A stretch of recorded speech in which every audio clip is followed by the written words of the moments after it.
Vamos dar uma olhada então na tela como é que fica, hein? Será que é um possível Corinthians? Bom, vamos principalmente ali para o meio de campo, ó. Gabriel Cantilho, Juliano, Renato Augusto. Aí o ataque com o Mosquito e também o Jô.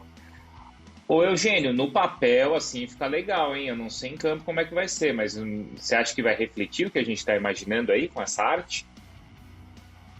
Olha, o papel é legal, no papel aí são nomes interessantes. Porque no caso não é nem no papel, é na tela aqui, né?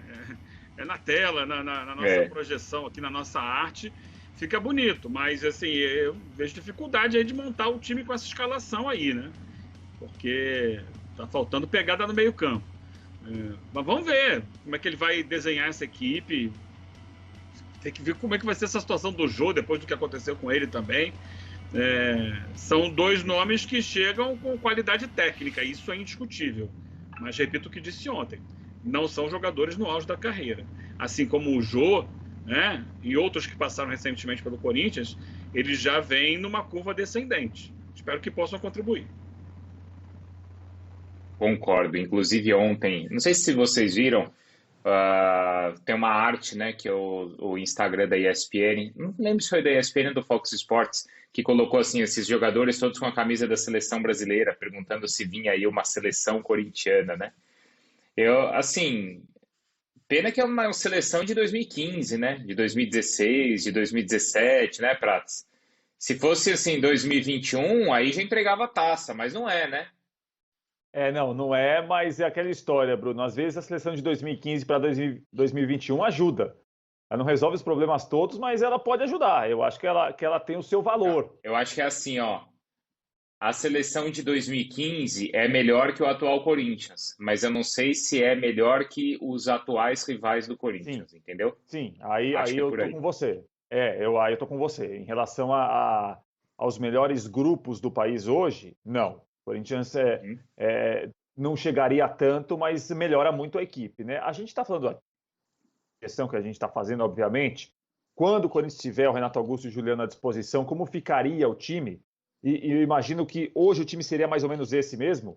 Acho que Vitinho e Vital, Vitinho e Matheus Vital perderiam espaço, ou acho que seriam jogadores que sairiam da equipe para entrar o Juliano e para entrar o Renato Augusto. Agora, a gente está falando de uma situação de jogadores que são bons, esses jogadores estando bem também. Esses jogadores bons, bem fisicamente, vão ajudar o Corinthians. Melhoram o time, melhoram o setor de meio campo. Né? É claro que a expectativa do corintiano aumenta. O corintiano verá um time melhor do que esse time que está atuando. Agora, mesmo sem os dois ainda, Bruno, a gente viu, por exemplo, uma linha defensiva ali, com dois laterais muito competentes, como Fagner e Fábio Santos, dois bons zagueiros, um goleiro muito bom. Né? E o problema, me parece que hoje do Corinthians é realmente o setor de meio campo.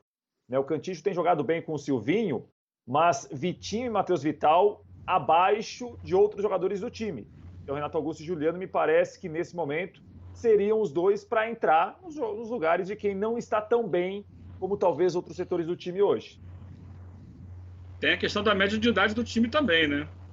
A gente está Também. falando de um time com Cássio, Fagner, Fábio Santos, Gil no elenco, é, Juliano e Renato Augusto, Jô, Jô. todo mundo já numa faixa bem avançada, num campeonato que cada vez é mais concorrido. Né? Se a gente pegar, por exemplo, média de idade, a menor média de idade do Campeonato Brasileiro é do Red Bull Bragantino, 24 ponto alguma coisa. E é um time que está brigando lá em cima, não tem. É isso que eu prezo. Se a gente olhar assim no futebol mundial, cada vez mais os times competitivos têm uma média de idade de 25 para baixo. É claro que aqui não vai ser sempre Uhum. assim, são poucos abaixo de 25 na média, mas o futebol é um esporte cada vez mais intenso, veloz, que exige força, que exige fôlego para você jogar por 90 ou 100 minutos. E é algo a se pesar também. É preciso ter juventude no time. Porque assim, por exemplo, quem salva ou quem é importante para o São Paulo na classificação recente agora de Libertadores? Rigoni e o Marquinhos, certo? Claro que você tem experientes ali, como por exemplo o Miranda. Quem ajuda muito o Palmeiras na conquista da Libertadores passada? Os jovens, certo? O time do Flamengo, ele tem uns caras bem experientes, mas assim, com uma condição física invejável, né? O Eugênio Diego, o próprio Felipe Luiz, mas também quem dava pegada ali no ritmo do time era Gerson. Quem era a estrela era o Gabigol.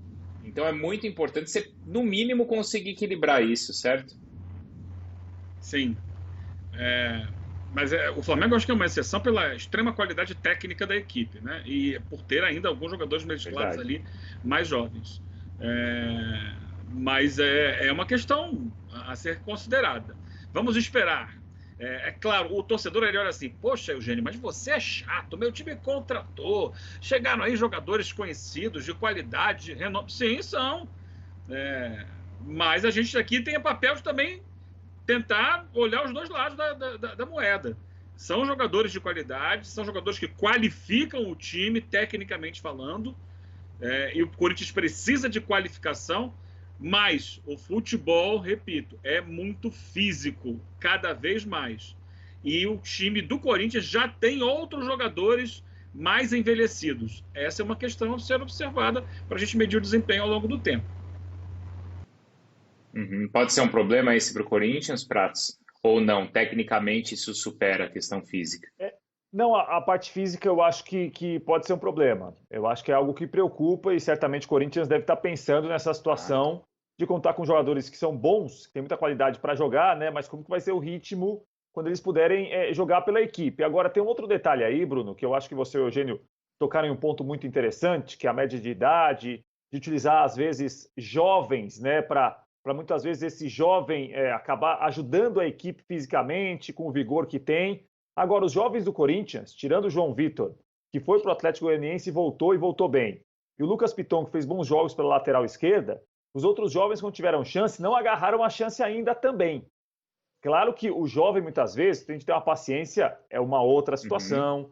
É um jogador, muitas vezes, de 18, 19, 20 anos, que vai entrar, ele vai oscilar. Ele não vai jogar todas as partidas bem, ninguém joga. Agora, os jovens do Corinthians, tirando o João Vitor e Piton, eu acho que nenhum deles, assim, agarrou a chance. Opa, esse entrou no time e agora não vai sair mais. Esse entrou no time com 3, 4, 5 jogos. Opa, esse hoje está em um nível acima dos outros. O Vitinho não se mostrou assim ainda. O Cauê, centroavante, não se mostrou assim ainda. O Varanda pode ser negociado, emprestado ao Bragantino. Não sei se houve algum tipo de problema também fora de campo. Então, eu acho que essa lacuna que os jovens do Corinthians não preencheram, talvez os experientes preencham. Né? Não fisicamente, mas com qualidade técnica para melhorar o time. Pode ser também uma visão que parece que o Corinthians teve hoje para imaginar Renato Augusto e Juliano juntos, por exemplo, no lugar do Vitinho, que é o titular da equipe no meio-campo. Entre os experientes do Corinthians, é um problema envolvendo o Jô, né? O atacante foi vítima de violência nessa noite, né? Nessa semana. O jogador teve o carro